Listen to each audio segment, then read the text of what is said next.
For those who don't know, I've decided to call this channel The Briz Loves JRPGs. And I do. I eat that shit up like candy, baby. But that obviously isn't the only type of game I like. I like all types of games, and today I would like to talk to you about a different type of game, and also give you a little bit of background into my gaming history. What I played when I was growing up. I've loved video games my whole life. Well, maybe not my whole life. I mean, I didn't know what they were when I was a baby and shit. But you know what I mean. I have distinct memories of obsessively playing somewhat shitty Atari games when I was very young. That's how far my love goes back.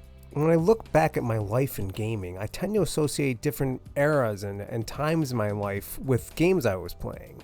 It's nice to go down memory lane and remember who we were when we were playing some of our favorites. RPGs, and specifically JRPGs, make up a big portion of these memories. I still remember the time I beat Shining Force, or the time I played Final Fantasy for the first time, or Xenogears, or Chrono Trigger, all of the classics. But RPGs were not my first games. I mean, how could they be? I played games from such an early age. JRPG genre was really coming to its own in the mid-90s when I was becoming a teenager, unloading timeless classics into our skulls with reckless abandon. Before I fell in love with this glorious genre, what were my favorite type of games?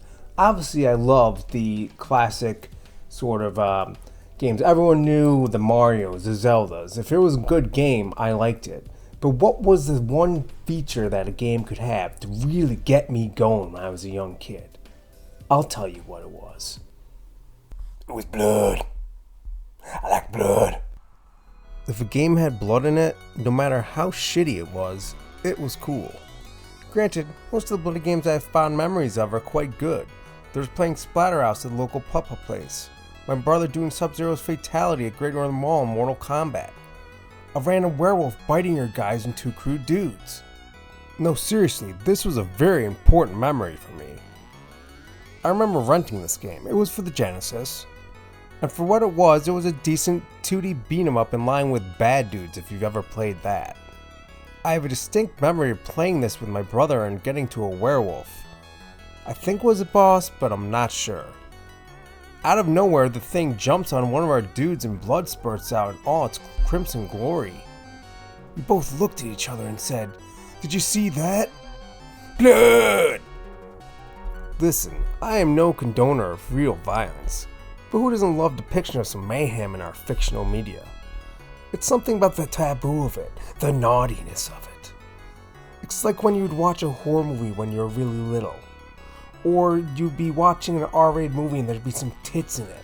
It was a different time, my friends. It just seemed so cool to see blood in a video game in that day and age. And it was so not cool to remove the blood. For instance, for all intents and purposes, Mortal Kombat on the SNES is a much better port than the Genesis one. Except it isn't, for one reason. It doesn't have blood. Instead it has sweat and weird bloodless fatalities. Even though the Genesis one in retrospect is quite rough around the edges, it had one major advantage. The blood code. Boom. Mic drop. It was generally seen as the better version. Anyway, why am I telling you all of this? Because the game I'm reviewing today would have made my blood-loving 10-year-old self's head explode. That game is Infernax.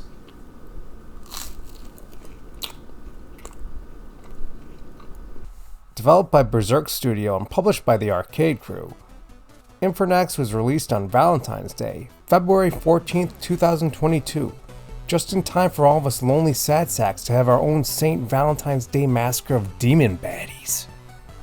I played the Switch version, but the game was also released on PC, PS4, and Xbox. Right off the bat, Infernax has so many things that appeal to the inner child inside of me. Grotesque demons? Check. Spooky religious imagery? Check. Dark Middle Ages supernatural evil a la Castlevania? Check. Blood? Double check. And oh, does it have blood alright. It has so much god dang fun with its blood and guts. It's the type of game that doesn't take itself too seriously but is still brutal. It has a sense of self-awareness. It's like horror comedy. It uses its over-the-top blood and gore the way a movie like Dead Alive or Evil Dead 2 does. I don't know why, but I find this macabre humor fucking irresistible. So Infernax has style, baby. But does it have the substance? Is it a good game? Well, why yes, it is a good game. A very good game. Infernax is basically what most people would call a Metroidvania, I guess.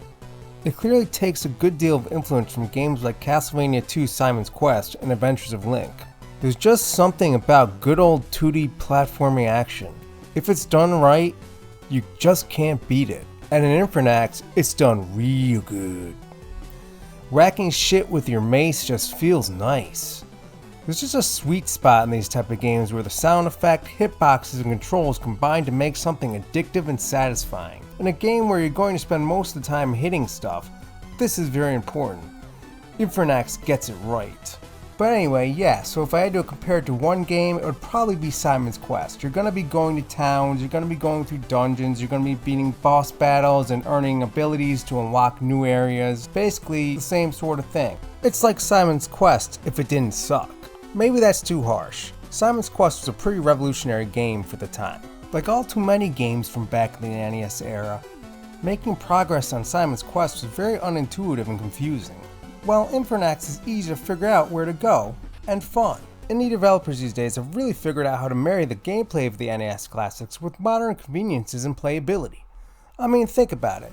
Some NES games were just nearly impossible when I was a kid. I know NES hard is pretty cool, but some of these games were just straight bullshit. Granted, this game has some hard parts too, but it never felt unfair. I played on Classic. None of that pussy bullshit, which meant I wouldn't be able to take advantage of checkpoints when I died. But overall, the challenge was fun and not too bad. There were a few parts with pits and spikes that were kinda annoying, but that's par for the course for this type of game. Being a quote-unquote Metroidvania, Infernax also has some light RPG elements. There are towns to explore, villagers to talk to, decisions to be made, and levels to be gained. Granted, these elements aren't particularly deep, but they are there and add to the overall package. You can really feel your guy getting stronger as you level up. Exploding a stupid monster in the guts with one hit instead of 3 hits brings a great deal of satisfaction. Also, like I said, the story can branch depending on what decisions are made. There are several different endings, and on my shitty playthrough, I got the normal ending. I didn't even fight the real main boss. Lame, but also cool. I shoulda better known better. If I had known better, or made different decisions, I could have gotten the good ending, or the bad ending. So the game has replayability, and that's good. What other stuff do I like about the game? Well, like I said earlier, I really like the setting. I'm a sucker for Dark Ages Crusader type shit. Add in some fucking demons and I'm a happy man. The story is fun and doesn't take itself too seriously. There's a lot of silly and self-aware humor, and I love the way the game uses gore for comedic effect. Some people may be turned off by this black humor, but it makes me giggle with joy. It doesn't hurt that the sprite work is excellent. I just really dig the way the game looks. The enemy designs are badass, and it's really fun to kill these beasts. The game basically is 8-bit-ish. Maybe more in line with something that would have come out on the Game Boy Advance. Either way, it fucking rocks. Just check out all these cool death animations and monsters blowing up.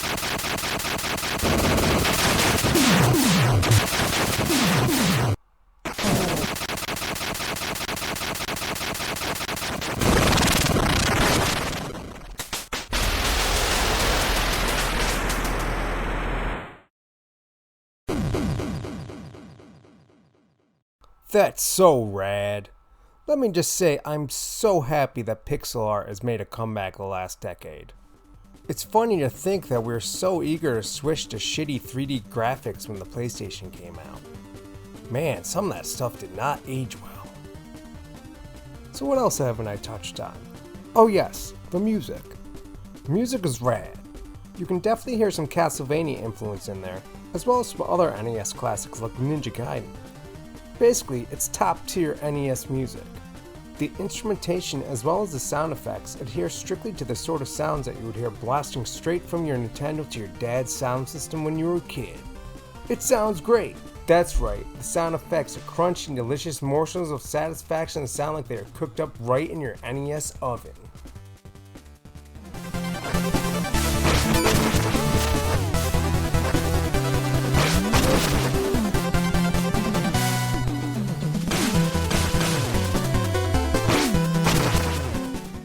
So basically, to sum up everything I've said, this game rocks. If you want to spend a good 10 hours having some bloody fun, this is the game for you. It speaks to the inner adolescent boy trapped inside my miserable man body, and for that, I thank it. If I had any gripes with the game, it might be some of the bullshit platforming parts, and also the sort of vague requirements for the endings, but that's really minor. Being priced at $19.99, the game is well worth the price of admission. Perhaps not as memorable as some of the all-time classics, it does come close to being called one of the greats.